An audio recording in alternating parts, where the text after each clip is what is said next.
నీ స్వభావం మార్చుకో, ప్రేమించే తత్వం నేర్చుకో, క్షమించే తత్వం నేర్చుకో, కనికరం చూపు, దయచూపు. ఈ సంఘంలో దేవుడు ఎన్నో మార్పుల కొరకు తన సేవకుల ద్వారా ఉపదేశిస్తూ ఆయన సంవత్సరాలు గడుస్తున్నాయి. కానీ అసలు మనకి ఎందుకు ఇచ్చాడు సంవత్సరం అనేది ఇప్పటికీ తెలియదు. ఏదో హ్యాపీ న్యూ ఇయర్ అనుకున్నాం, ఇప్పుడున్న పద్ధతిలోనే హ్యాపీగా ఈ సంవత్సరంలో వెళ్ళిపోవాలని ఒకవేళ అనుకుంటున్నామేమో. దేవుడిచ్చింది అందుకు కాదు.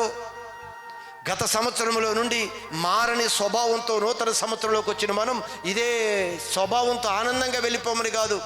ఈ నూతన సంవత్సరం అనే దయా కిరీటం నీవు ఈ సంవత్సరం నీకు దీవెనకరంగా నిత్య రాజ్యాన్ని స్వతంత్రించుకునే విధంగా ఈ సంవత్సరాన్ని దేవుడు నీకు దీవెనకరంగా ఇచ్చాడు.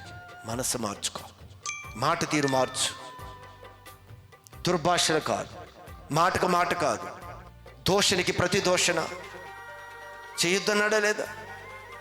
దోషణకు ప్రతి దోషణ అయినను కీడుకి ప్రతి కీడు చేస్తున్నామమ్మా. ఒకరు చేస్తే మనం ఊరుకుంటున్నామా, ఆగుతున్నామా?